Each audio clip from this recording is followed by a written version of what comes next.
আসসালামু আলাইকুম। আশা করি তোমরা সবাই ভালো আছো, সুস্থ আছো। আমি Shahinul Islam, trade instructor, general electronics, Puthia বালিকা উচ্চ বিদ্যালয়। আজকের অনলাইন ক্লাসে তোমাদের সবাইকে স্বাগত জানাচ্ছি। আশা করি ক্লাসটা তোমরা সবাই উপভোগ করবে। চলো দেখে নিই আজকে আমরা যে বিষয় নিয়ে কথা বলবো সেটা হলো নবম ও দশম শ্রেণীর পদার্থবিজ্ঞানের তৃতীয় অধ্যায় বল। আসলে বল কথাটা শুনতে ছোট হলেও এই অধ্যায়ে আমাদের অনেক কিছু আছে, ব্যাপক বিস্তৃত যে জিনিসগুলা আমাদের জানতে হবে সে বিষয়গুলো নিয়ে আমরা আজকে আলোচনা করব। চলো এবার দেখে নেওয়া যাক এই অধ্যায় শেষে আমরা কি কি শিখব। এই অধ্যায় পাঠ শেষে আমরা বস্তুর জড়তা ও বলের গুণগত ধারণা, নিউটনের গতির প্রথম সূত্র ব্যবহার করে ব্যাখ্যা করতে পারবো, মৌলিক বলের প্রকৃতি ব্যাখ্যা করতে পারবো, সাম্য অসাম্য বলের প্রভাব ব্যাখ্যা করতে পারবো, ভরবেগ এবং সংঘর্ষ ব্যাখ্যা করতে পারবো, ভরবেগের সংরক্ষণ সূত্র ও সংঘর্ষ ব্যাখ্যা করতে পারবো, বিভিন্ন প্রকার ঘর্ষণ ও ঘর্ষণ বল ব্যাখ্যা করতে পারবো, বস্তুর গতির ওপর ঘর্ষণের প্রভাব বিশ্লেষণ করতে পারবো, নিউটনের গতির দ্বিতীয় সূত্র ব্যবহার করে বল পরিমাপ করতে পারবো, নিউটনের গতির তৃতীয় সূত্র ব্যবহার করে ক্রিয়া ও প্রতিক্রিয়া বল ব্যাখ্যা করতে পারবো। আর প্রথমে যে বিষয় নিয়ে কথা বলবো সে বিষয় হলো স্যার আইজ্যাক নিউটন 1665 খ্রিস্টাব্দে তার ফিলোসফিয়া ন্যাচারালিস প্রিন্সিপিয়া ম্যাথমেটিক্স বইয়ে গতি বিষয়ক 3টা সূত্র প্রদান করেন। এই 3টা সূত্রের প্রথম সূত্রটি হচ্ছে নিউটনের গতি বিষয়ক প্রথম সূত্র। এই প্রথম সূত্রে নিউটন বলছে বাহ্যিক কোনো বল প্রয়োগ না করলে স্থির বস্তু সবসময় স্থির থাকবে এবং গতিশীল বস্তু সুষম গতিতে সরল পথে চলতে থাকবে। অর্থাৎ নিউটনের এই প্রথম সূত্র থেকেই আমাদের স্থিতি অর্থাৎ জড়তা এবং বলের কথাটা কিন্তু আসছে। এবার আমরা জড়তা ও বল নিয়ে আলোচনা করব। জড়তা, আসলে জড়তা বলতে আমরা কি বুঝি? জড়তা বলতে কোনো বস্তু যে অবস্থায় আছে সে অবস্থায় থাকতে চাওয়ার যে প্রবণতা বা সেই অবস্থায় যেমন গতির বা স্থিতি অবস্থা বজায় রাখতে চাওয়ার যে ধর্ম তাকে বোঝানো হয়েছে। অর্থাৎ গতিশীল বস্তুকে যদি আমরা মানে থামিয়ে না দিই, তার গতির পরিবর্তন না করি, সারা জীবন সে গতিশীলই থাকবে। এবং স্থিতিশীল বস্তুকে যদি আমরা বল প্রয়োগ না করে গতিশীল না করার চেষ্টা করি তাহলে স্থিতিশীল বস্তুটা স্থিতি থাকবে। এটাই হচ্ছে জড়তা। জড়তা প্রধানত দুই প্রকার, একটি হলো স্থিতি জড়তা আর একটি হলো গতি জড়তা। স্থিতি জড়তাটা কি আমরা সে বিষয় নিয়ে কথা বলবো। স্থিতি জড়তা হচ্ছে যে ধর্মের জন্য স্থির বস্তু স্থির অবস্থায় থাকতে চায় তাকে স্থিতি জড়তা বলা হয়। অর্থাৎ স্থির বস্তু সবসময় স্থির থাকতে চায়, চাওয়ার যে প্রবণতা বা বৈশিষ্ট্য সেটাই স্থিতি জড়তা। অর্থাৎ আমরা বহুল প্রচলিত যে আমরা সবাই জানি অলরেডি, চলন্ত বাস বা থেমে থাকা বাস হঠাৎ যদি চলতে শুরু করে যাত্রীরা কিন্তু পিছনের দিকে হেলে যায়। অর্থাৎ এটাকে স্থিতি জড়তার একটি উদাহরণ। আবার দেখা যাচ্ছে আমাদের ক্যারাম সম্পর্কে আমরা সবাই জানি, ক্যারাম বোর্ড যারা খেলছো বা দেখছো, এই ক্যারামের গুটি খেলা যখন সাজানো থাকে তখন একটার পর একটা যদি সাজানো থাকে দেখবে যে আমরা যখন স্ট্রাইক দিয়ে নিচের গুটিটাকে আঘাত করি কিন্তু নিচের গুটিটা ঠিকই বের হয়ে যায়, উপরের গুটিগুলো ঠিকই এক জায়গায় থেকে যায়। এটি কিন্তু সম্ভব হয় স্থিতি জড়তার কারণেই।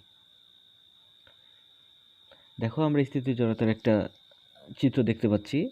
বাসে যে উদাহরণটা নিয়ে আমরা কথা বললাম কিছুক্ষণ আগে, চলন্ত থেমে থাকা বাস যদি হঠাৎ চলতে শুরু করে যাত্রীরা কিন্তু পিছনের দিকে হেলে পড়ে যায়। এবার আমরা কথা বলবো গতি জড়তা। গতি জড়তাটা কি? যে ধর্মের জন্য গতিশীল বস্তু চিরকাল সমবেগে গতিশীল থাকতে চায়, অর্থাৎ সবসময় গতিশীল থাকতে চায়, ওকে যদি আমরা বল প্রয়োগ না করে না থামানোর চেষ্টা করি, তাহলে কিন্তু বস্তুটি গতিশীলই থাকবে। এটাই হচ্ছে গতি জড়তা। গতি জড়তার প্রচলিত উদাহরণ যেটা আমরা সবাই জানি, চলন্ত বাস যদি হঠাৎ ব্রেক কষে তাহলে যাত্রীরা কিন্তু সামনের দিকে ঝুঁকে পড়ে।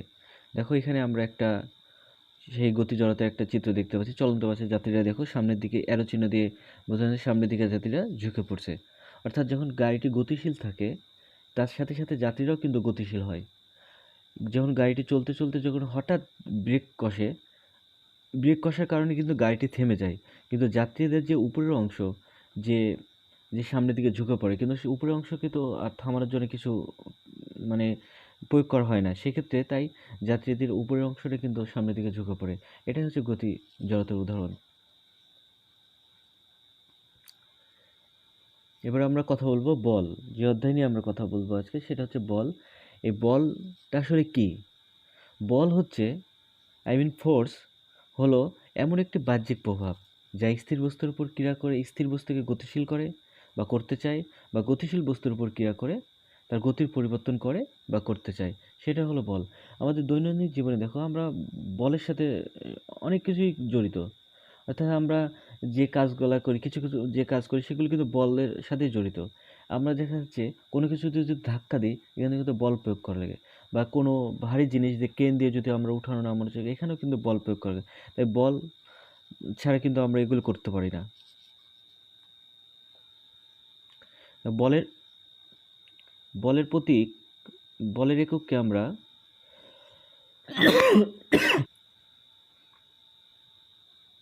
এমকেএস পদ্ধতিতে বলের একককে আমরা নিউটন দ্বারা প্রকাশ করে থাকি। আর সাধারণত বলকে আমরা এফ দ্বারা প্রকাশ করে থাকি। আর বলের সংজ্ঞা অনুযায়ী আমরা বলকে আমরা এফ দ্বারা প্রকাশ করি। আর বলের মাত্রা হচ্ছে ml 10^2। অর্থাৎ বল সমান আমরা জানি হচ্ছে ভর গুণিত ত্বরণ। তাহলে ভর গুণিত ত্বরণ, আবার ত্বরণ সমান আমরা জানি বেগ বাই সময়, আবার বেগ সমান জানি আমরা সরণ বাই সময়। সেখান থেকে আমরা মাত্রাটা লিখতে পারি কি ml 10^2। m হচ্ছে ভরের মাত্রা, l হচ্ছে সরণের মাত্রা, t হচ্ছে সময়ের মাত্রা। বলের প্রকৃতি দেখো, আমরা অনেক ধরনের বল আমরা দৈনন্দিন জীবনে লক্ষ্য করি। দেখা যাচ্ছে স্পর্শ বল, এক প্রকার বল হচ্ছে স্পর্শ বল। স্পর্শ বলটা কি? যে বল সৃষ্টির জন্য দুটি বস্তুর প্রত্যক্ষ সংস্পর্শের প্রয়োজন হয় তাকে স্পর্শ বল বলি। যেমন আমরা যদি উদাহরণ হিসেবে বলতে চাই, যেমন ঘর্ষণ বল, টান বল, সংঘর্ষের সময় সৃষ্ট বল। দেখা যাচ্ছে আমরা যে কোনো বস্তুকে যদি আমরা ধাক্কা দিই, এই বস্তুটা কিন্তু আমরা স্পর্শ করতে হয়, সেক্ষেত্রে কিন্তু এটা আমাদের স্পর্শ বল। বা দেখা যাচ্ছে ঘর্ষণ বল তো স্পর্শ বলের উদাহরণ। আর বলের প্রকৃতি অনুযায়ী আরেকটা বল হচ্ছে অস্পর্শ বল। অস্পর্শ বল হচ্ছে কি? দুটি বস্তুর প্রত্যক্ষ সংস্পর্শ ছাড়াই যে বল ক্রিয়া করে তাকে আমরা অস্পর্শ বল বলে থাকি। অর্থাৎ দুইটি বস্তু স্পর্শ করবে না, কিন্তু তাদের মধ্যে বল সৃষ্টি হবে, সেটাই হচ্ছে অস্পষ্ট বল।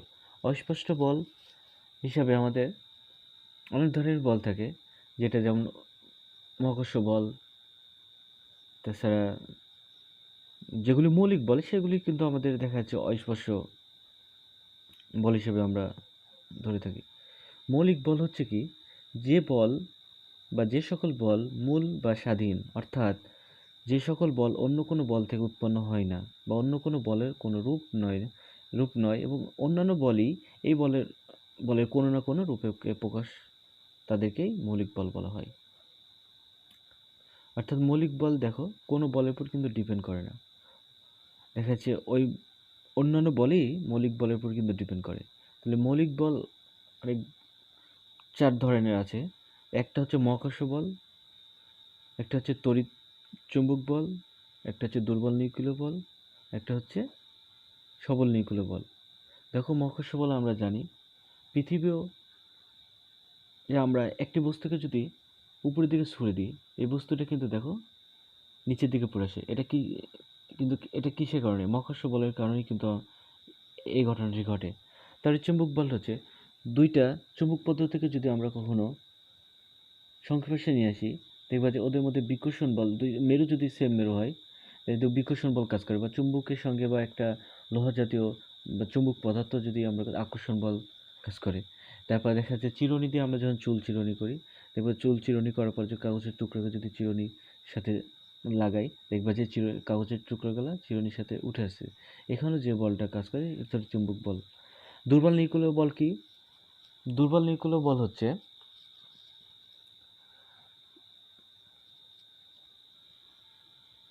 দুর্বল নিউক্লিয় দুর্বল নিউক্লিয় বলটা কি? দেখো, দুর্বল নিউক্লিয় বল হচ্ছে যখন আমরা তেজস্ক্রিয় রশ্মি হতে বিটা রশ্মি বা ইলেকট্রন বের হয় তখন যে বলটা কাজ করে সেটা দুর্বল নিউক্লিয় বল বলতে পারে। আর সবল নিউক্লিয় বলটা হচ্ছে প্রত্যেকটা পরমাণুতে আমরা জানি যে নিউক্লিয়াসে যে প্রোটন, প্রত্যেকটা নিউক্লিয়াসে যেমন প্রোটন এবং নিউট্রন থাকে, যে প্রোটন আর নিউট্রনের মধ্যে যে বন্ডিং থাকে বা যে বন্ধনে শক্তিশালী বন্ধনের মাধ্যমে যে ওরা একে অপরে পরমাণুতে অবস্থান করে সেটাই সবল নিউক্লিয় বল। মহাকর্ষ বল, আসলে মহাকর্ষ বল আমরা বলতে কি বুঝি? মহাবিশ্বের প্রত্যেকটি বস্তু কিন্তু একে অপরকে একটি বল দ্বারা আকর্ষণ করে। মহাবিশ্বের যে কোনো দুটি বস্তুর মধ্যকার এই পারস্পরিক আকর্ষণ বলকে মহাকর্ষ বল বলা হয়। আসলে আমরা এই যে মহাকর্ষ বলের প্রভাবে যখন আমরা কোনো যে বস্তু উপরের দিকে ছুঁড়ে মারি, দেখা যাচ্ছে বস্তুটি কিন্তু আমাদের দিকে ফিরে আসে। এটাই মহাকর্ষ বলের ফলেই কিন্তু হয়ে থাকে। যেমন মহাকর্ষ বল, যেমন এখানে দেখো M1 একটা চিত্র দেখতে পাচ্ছি আমরা। এখানে যদি M1 ও M2 ভরের দুটি বস্তু, তাদের মধ্যকার ব্যাসার্ধ যদি r হয়, তাহলে মহাকর্ষ বলকে যদি আমরা F দ্বারা প্রকাশ করি, মহাকর্ষ বল F সমান G সমান M1 M2 divide by r square. অর্থাৎ এখানে G হচ্ছে মহাকর্ষ ধ্রুবক, যার মান হচ্ছে 6.63 into 10 inverse 11 newton metre square KG square. অর্থাৎ এখানে মহাকর্ষ ধ্রুবকের মানটা কিন্তু ফিক্সড। সাম্য বল, সাম্য বলটা কি? সাম্য বল হচ্ছে বল প্রয়োগ করার পর যদি কোনো বস্তু ত্বরণ তথা লব্ধি বল শূন্য হয়, তাকে আমরা সাম্য বলবো। অর্থাৎ বল প্রয়োগ করার পরে যদি কোনো বস্তু অবস্থান পরিবর্তন না হয় তবে সেটা সাম্য বল। দেখো, আমরা সাম্য বলের একটা ফিগার দেখতে পাচ্ছি। এই চিত্রে দেখতে পাচ্ছি দুই পাশে কিন্তু আমাদের ইকুয়াল ব্যালেন্স। দেখো, কেউ কোনো দুই পাশে দুইটা ওজন দেওয়া আছে, কেউ কোনো দিকে কিন্তু হেলে পড়েনি।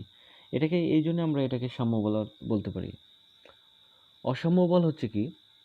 বল প্রয়োগ করার মাধ্যমে যদি বস্তুর অবস্থানের পরিবর্তন হয় তাহলে সেটাকে আমরা অসাম্য বল বলতে পারি। দেখো, এখানে দুইজন চিত্রে আমরা দেখতে পাচ্ছি দুইজনকে। দেখা যাচ্ছে একজন ওজন বেশি হয় কিন্তু একদিকে বেশি হেলে পড়ছে, আর একজন কিন্তু উঁচার দিকে আছে। এটাকে আমরা অসাম্য বল বলতে পারি। অর্থাৎ দেখো, বস্তুর অবস্থান কিন্তু পরিবর্তন হয়েছে। নিউটনের গতির দ্বিতীয় সূত্র নিয়ে আমরা কথা বলবো। স্যার আইজ্যাক নিউটন যে 1665 খ্রিস্টাব্দে যা গতির যে তিনটা সূত্র যে প্রদান করেছেন, তার মধ্যে আমরা প্রথম সূত্র নিয়ে তো অলরেডি কথা বলছি। এবার নিউটনের গতির দ্বিতীয় সূত্র। নিউটনের গতির দ্বিতীয় সূত্র কি বলছে? বস্তুর ভরবেগের পরিবর্তন হার এর প্রযুক্ত বলের সমানুপাতিক। অর্থাৎ বল যেদিকে ক্রিয়া করে বস্তুর ভরবেগের পরিবর্তনও সেদিকে ঘটে। অর্থাৎ দেখো, এখানে এবার আমরা কথা বলবো বল এবং ত্বরণের মধ্যে সম্পর্ক নিয়ে। দেখো, এখানে আমরা যে ফিগারটা দেখতে পাচ্ছি, এখানে একটা এম ভরে একটি বস্তুর উপর যদি আমরা এফ বল প্রয়োগ করি, দেখো বস্তুটি যদি ইউ আদিবেগ থাকে, এফ বল প্রয়োগ করার ফলে তাহলে বস্তুটি টি সময় পরে, দেখো টি সময় পরে কিন্তু ভি শেষ বেগ প্রাপ্ত হবে। অর্থাৎ এখানে একটি ত্বরণও সৃষ্টি হবে। কিন্তু দেখো, এখানে একটি আমাদের টি সময় যে ইউ আদিবেগ নিয়ে যে বস্তুটি যে এফ বল প্রয়োগ করার পরে যদি ভি শেষ বিভক্ত হয়, সেই সময় টি সময় কিন্তু আমাদের কি একটা ত্বরণ সৃষ্টি হবে। কিন্তু এই ত্বরণকে আমরা কি দ্বারা প্রকাশ করবো? এ দ্বারা প্রকাশ করবো।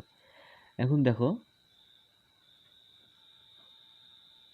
যদি বস্তুর আদি ভরবেগ যদি আমরা এম এ ধরি, বস্তুর শেষ ভরবেগ যদি আমরা এম বি ধরি, তাহলে বস্তুর ভরবেগে টি সময়ে বস্তুর ভরবেগের পরিবর্তন কী হবে?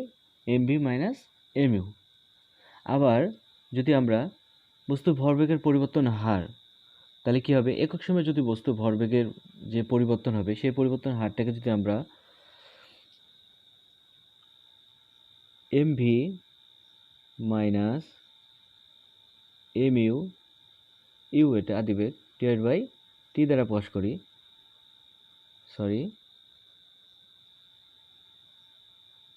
টি দ্বারা প্রকাশ করি, তাহলে আমাদের দেখো বস্তু ভরবেগ পরিবর্তন কি M V minus M U by T.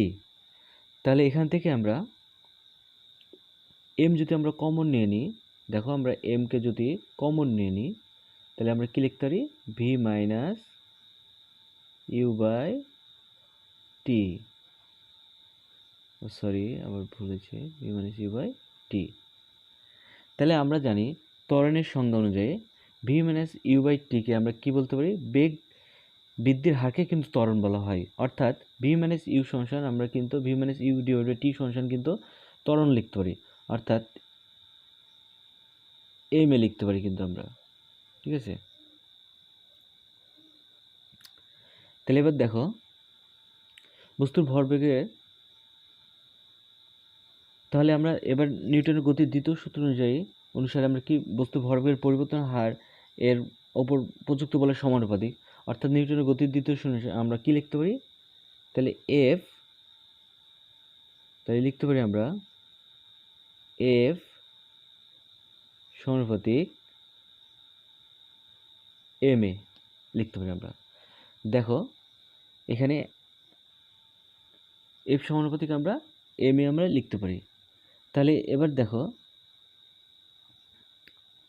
তাহলে প্রত্যেকটা পদার্থবিজ্ঞানের প্রত্যেকটি সম্পর্ক কিন্তু আমাদের দেখো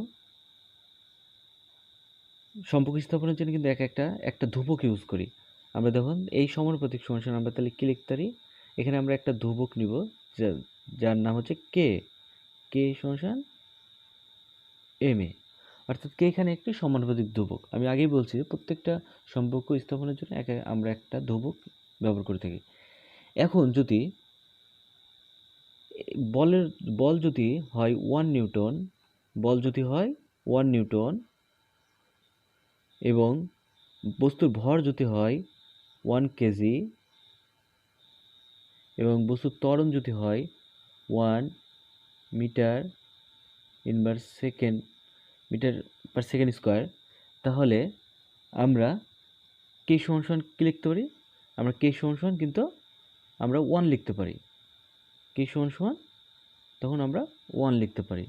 অর্থাৎ ফাইনালি আমরা কি লিখতে পারি, এফ সমান যদি কে এর মান 1 হয় 1 ইন্টু এম এ, তাহলে এফ সমান এম এ আমরা লিখতে পারি। অর্থাৎ দেখো তাহলে আমরা কি বলতে পারি, আমরা নিউটনের গতির দ্বিতীয় সূত্র অনুসারে বস্তুর ভরবেগের পরিবর্তনের হার এর উপর প্রযুক্ত বলের সমানুপাতিক। অর্থাৎ এফ হচ্ছে ইন্ডিপেন্ডেন্ট রাশি বা ইন্ডিপেন্ডেন্ট ভ্যালু, কারণ অর্থাৎ আমরা বল যত বাড়াবো আমাদের কিন্তু ভরবেগ কিন্তু তত কি বাড়তে থাকবে।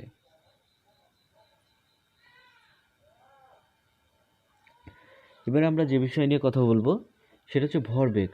ভরবেগ কাকে বলা হয়, বস্তু ভর এবং বেগের গুণফলকে কিন্তু আমরা ভরবেগ বলতে পারি।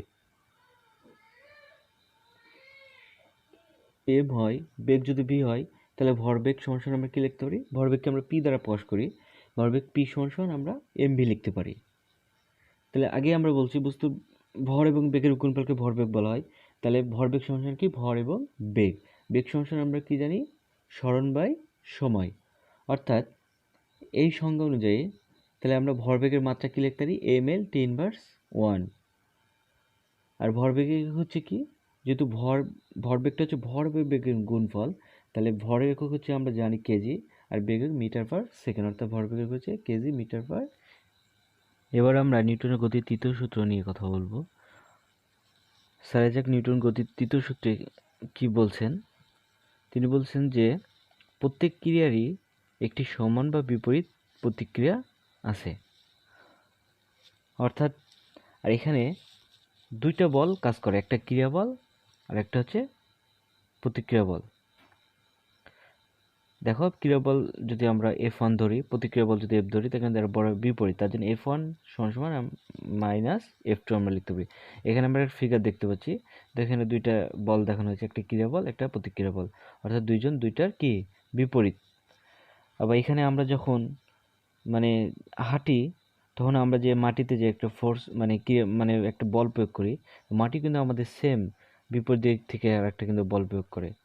এটা যে আমরা যে বল প্রয়োগ দিচ্ছি এটা যদি ক্রিয়া বল ধরি, আর মাটি যে আমাদেরকে যে বল প্রয়োগ করছে সেটা যদি প্রতিক্রিয়া বল ধরা হয়, তাহলে দেখো তাহলে নিউটনের গতির তৃতীয় সূত্র অনুযায়ী কিন্তু আমরা প্রত্যেক ক্রিয়ারই একটি সমান বা বিপরীত প্রতিক্রিয়া আছে। দেখো আমরা যদি নিউটনের গতির তৃতীয় সূত্র অনুযায়ী যদি এ এবং বি দুইটা বস্তু কল্পনা করি, দেখো এ ও বি দুইটি বস্তুকে যদি পরস্পর কি ধাক্কা দেয়, তাহলে কি মনে করো এই বস্তুটা যদি মনে করো ভর যদি হয় মনে করো m2, এর আদিবেগ যদি হয় u2,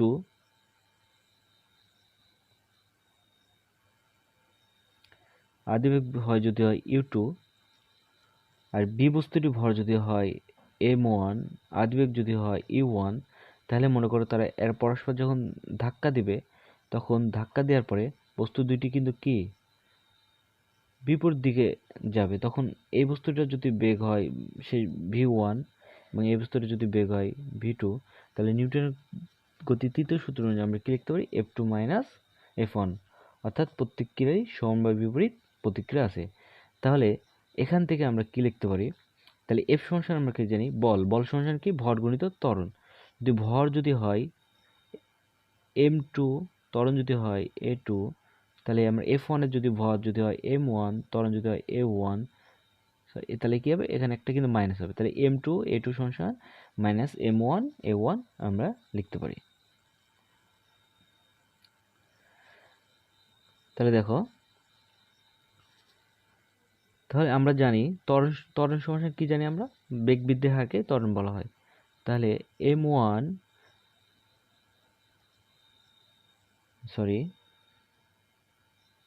তাহলে m1 ত্বরণ সমান আমরা কি লিখতে পারি, দেখো এটা আমরা m2 ধরছি, m2 ত্বরণ সমান তাহলে বেগ শেষ বেগ বিয়োগ আদি বেগ লিখতে পারি divide by T.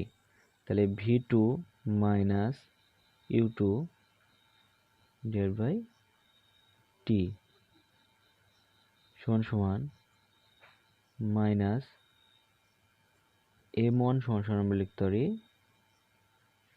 v1 minus u1 divide by টি। দেখো উভয় ক্ষেত্রে কিন্তু সময়কে আমরা টি ধরছি, কারণ বস্তু দুইটার সংঘর্ষ কিন্তু একই সময় হয়েছে, একই সময়ে যেহেতু হয়েছে তাই সময়টা কিন্তু টি হবে। তাহলে আমরা উভয় পক্ষে যদি টিকে বাদ দিয়ে দিই, তাহলে আমরা দেখো তাহলে কি লিখতে পারি, তাহলে আমরা লিখতে পারি m2 v2 মাইনাস u2 সমান তাহলে এখানে যেহেতু আমাদের একটা মাইনাস ছিল, তাহলে m1 v1 মাইনাস u1। তাহলে এবার আমরা ক্যালকুলেশন করলে কি হবে m2 v2 minus m2 u2, তাহলে মাইনাস দিয়ে আমরা গুণ করে নেব, তাহলে minus m1 v1 minus plus m1 u1। তাহলে এবার আমরা কি লিখতে পারি,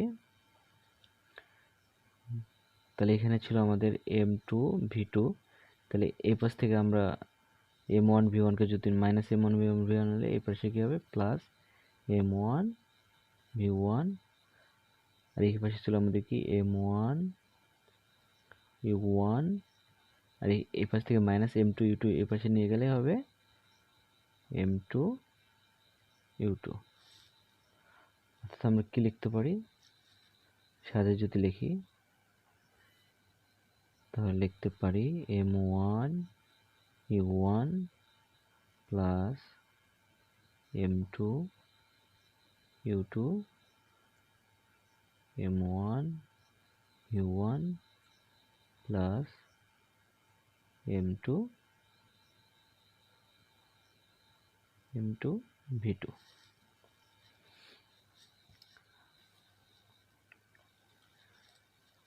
তাহলে আমরা কি পেলাম, তাহলে নিউটন গতির তৃতীয় সূত্র অনুযায়ী তাহলে আমরা ভরবেগের যে সংরক্ষণ যে সূত্র নীতিটা আছে সেটা থেকে আমরা কি বলতে পারি, যদি বস্তুর মধ্যে ক্রিয়া প্রতিক্রিয়া ছাড়া অন্য কোনো বল যদি একাধিক বস্তুর মধ্যে যদি ক্রিয়া প্রতিক্রিয়া ছাড়া বল ছাড়া যদি অন্য কোনো বল না কাজ করে, তাহলে একটি নির্দিষ্ট দিকে বস্তুর মোট ভরবেগে কোনো পরিবর্তন হবে না, অর্থাৎ মোট আদি ভরবেগ এবং শেষ ভরবেগ কি হবে, সমান হবে। এখন দেখো, দুইটা বস্তু যদি মনে করো দুইটা তাক একসাথে যদি ধাক্কা লেগে মিলিত হয়ে যদি একই দিকে যায়, তাহলে বেগ কিন্তু আমাদের একটাই হবে, সেক্ষেত্রে বেগ হবে শুধু ভি। তাহলে মিলিত গাড়ির ক্ষেত্রে কি হবে, দেখো মিলিত গাড়ির ক্ষেত্রে যদি বেগ যদি শুধু ভি হয়, সেক্ষেত্রে আমরা কি লিখতে পারি, সেক্ষেত্রে লিখতে পারি, বা মিলিত গাড়ি বা মিলিত বস্তুর ক্ষেত্রে আমরা লিখতে পারি m1 u1 plus m2 u2 সমান m1 plus m2 bracket close করলাম, দিয়ে আমাদের কি ভি দিলাম। এই যে মিলিত, এই ভিটাই হচ্ছে মিলিত বস্তুর বেগ। তাহলে আমরা নিউটনের তৃতীয় সূত্র থেকে ভরবেগের সংরক্ষণ সূত্রটি বলতে পারি কি, একটু আগেই বলছি, একাধিক বস্তুর মধ্যে ক্রিয়া প্রতিক্রিয়া বল ছাড়া অন্য কোনো বল ক্রিয়া না করলে, অর্থাৎ কাজ না করলে, ওই বস্তু সময়ের ভরবেগের সমষ্টি কি থাকে, ধ্রুব থাকে। এটাই ভরবেগের সংরক্ষণ সূত্র। এবার আমরা কথা বলবো ঘর্ষণ নিয়ে, যেটা খুবই একটা জরুরি বিষয়। যদি ঘর্ষণ বল যদি না থাকতো, আমাদের অনেক কিছুই পসিবল হতো না। কিন্তু ঘর্ষণ বলটা কি, দুটি বস্তু একে অপরের উপর দিয়ে চলতে চেষ্টা করলে বা চলতে থাকলে বস্তুদ্বয়ের স্পর্শতলে এই গতির বিরুদ্ধে যে বাধার উৎপত্তি হয়, তাকে আমরা ঘর্ষণ বলি। অর্থাৎ একটি বস্তুকে দেখো, যদি আমি একটি বস্তুকে যদি দেখো একটা কাঠের উপর দিয়ে যদি আমি মানে সামনে নিতে চাই, অর্থাৎ ত্বরণ সৃষ্টি করতে চাই, মনে করো এফ বল প্রয়োগ করে যদি বস্তুটিকে যদি আমি সামনের দিকে নিতে চাই বা ত্বরণ সৃষ্টি করতে চাই, তাহলে দেখো এখানে কিন্তু যে কাঠের উপর দিয়ে যখন আমি নিতে যাবো, যখন ঘষা লাগবে, কিন্তু এই যে ঘষাটা, এটা হচ্ছে ঘর্ষণ। সেক্ষেত্রে আরেকটা বল সৃষ্টি হবে, সেটাকে বলা হয় এফ। এফটাই হচ্ছে ছোট এফ, স্মল এফ। এই স্মল এফটাই হচ্ছে ঘর্ষণ বল। এই ঘর্ষণ যদি না থাকতো, আমাদের অনেক কিছু কিন্তু পসিবল হতো না। মনে করো ঘর্ষণ না থাকলে কিন্তু আমরা দাঁড়িয়ে থাকতে পারতাম না। ঘর্ষণ না থাকলে দেওয়ালে ব্রেক লাগাতে পারতাম না। ঘর্ষণ না থাকলে আমরা গাড়ি ব্রেক করে থামাতে পারতাম না, চলন্ত গাড়ি চলতেই থাকতো। ঘর্ষণ না থাকলে আমরা হচ্ছে ম্যাচের কাঠি দিয়ে আমরা আগুন ধরাতে পারতাম না, অনেক কিছু। ঘর্ষণ খুবই আমাদের জরুরি একটা বিষয়, যেটা আমাদের দৈনন্দিন জীবনে আমরা ব্যবহার করে থাকি। যার মানে তার হচ্ছে ঘর্ষণের যে প্রয়োগটা, সেটা আমরা করে থাকি। ঘর্ষণের প্রকারভেদ দেখো, ঘর্ষণ মূলত 4 ধরনের হয়ে থাকে: স্থিতি ঘর্ষণ, পিছলানো ঘর্ষণ, প্রবাহী ঘর্ষণ, আবৃত ঘর্ষণ। স্থিতি ঘর্ষণটা কি দেখো, স্থিতি ঘর্ষণটা হচ্ছে দুটি তলের একটি অপরটির সাপেক্ষে গতিশীল না হলে এদের মধ্যে যে ঘর্ষণ সৃষ্টি হয়, তা হলো স্থিতি ঘর্ষণ। অর্থাৎ দুটি বস্তুকে যদি আমরা একটার মধ্যে আরেকটা যদি মানে ঘর্ষণ দিতে থাকি, এদের যদি গতির সৃষ্টি না হয়, সেটা স্থিতি ঘর্ষণ বলতে পারি আমরা। আমরা দেখা যাচ্ছে একটা ওয়েটের পাথরকে যদি ধাক্কা দিতে থাকি, তাই কিন্তু এটা সরতেছে না। এখানে তাহলে এই পাথরটা এখানে অবস্থান করতেছে, এটা কিন্তু একমাত্র মানে অবস্থান করতে স্থিতি ঘর্ষণের কারণে। পিছলানো ঘর্ষণ কাকে বলে হয় দেখো, যখন একটি বস্তু অন্য বস্তুর উপর তথা তলের উপর দিয়ে পিছলিয়ে বা ঘষে চলতে চেষ্টা করে বা চলে, তখন যে ঘর্ষণের সৃষ্টি হয় তাকে পিছলানো ঘর্ষণ বা বিসর্প ঘর্ষণ বলা হয়। অর্থাৎ একটি বস্তুকে যদি আমরা কম ওজনের একটা বস্তুকে যদি আমরা ধাক্কা দিয়ে যদি সামনের দিকে নিয়ে যেতে পারি বা ত্বরণ সৃষ্টি করতে পারি, তাহলে সেক্ষেত্রে কিন্তু দেখা যাচ্ছে আমাদের যে ঘর্ষণটা চলে, সেটা পিছলানো বা ঘর্ষণ বলা হয়। এবার আমরা কথা বলি আবৃত ঘর্ষণ। যখন একটি বস্তু অপর একটি তলের উপর দিয়ে গড়িয়ে চলে, তখন গতির বিরুদ্ধে যে ঘর্ষণ ক্রিয়া করে, তাকে আবৃত ঘর্ষণ বলা হয়। প্রবাহী ঘর্ষণটা কি, যখন কোনো বস্তু যে কোনো প্রবাহী পদার্থ, যেমন তরল বা পদার্থের মধ্যে গতিশীল থাকে, তখন যে ঘর্ষণের ক্রিয়া করে তাকে প্রবাহী ঘর্ষণ বলে। যখন আমরা সাঁতার কাটি, তখন যে ধরো পানির ঢেউয়ের সাথে যে সাঁতার কাটার সময় যে আমাদের শরীর যে মানে কাজ করে, সেটাই কিন্তু প্রবাহী ঘর্ষণ।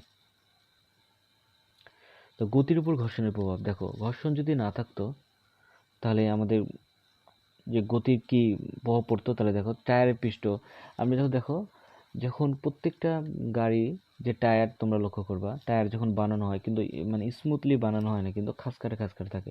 অর্থাৎ যত বেশি খাঁজকাটা থাকে রাস্তাতে চলার সময় কিন্তু ততই ঘর্ষণের সৃষ্টি হয়।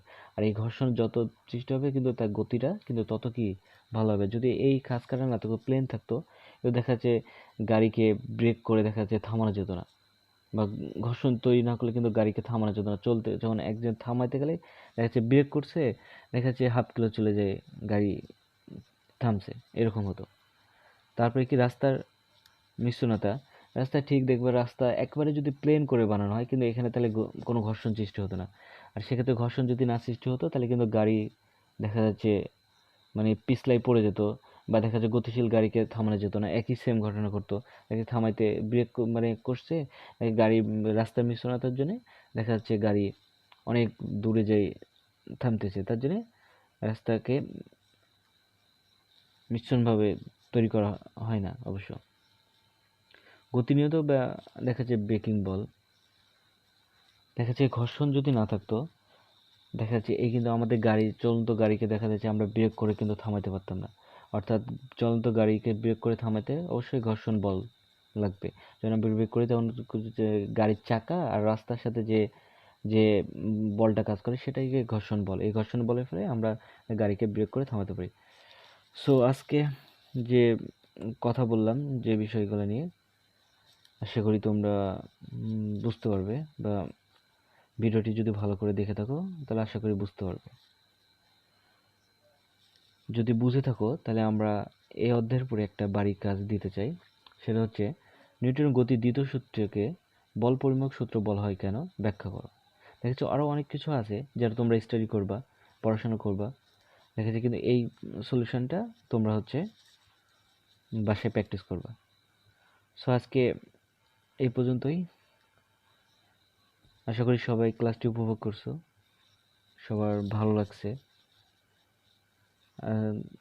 যে সিচুয়েশন চলতেছে এই সিচুয়েশনে আমাদের যদি স্কুল কলেজ বন্ধ আছে, সেক্ষেত্রে তোমরা ঘরে সবাই অবস্থান করো, ঘরেই থাকো, এবং বাইরে বের হলে স্বাস্থ্যবিধি মেনে বের হবা, অবশ্যই মাস্ক পরিধান করবা, বা ঘরে ফিরে হাত মুখ পরিষ্কার করবা। সো এই বলে সবাইকে ধন্যবাদ জানিয়ে আজকের মতো শেষ করতেছি। আল্লাহ হাফেজ।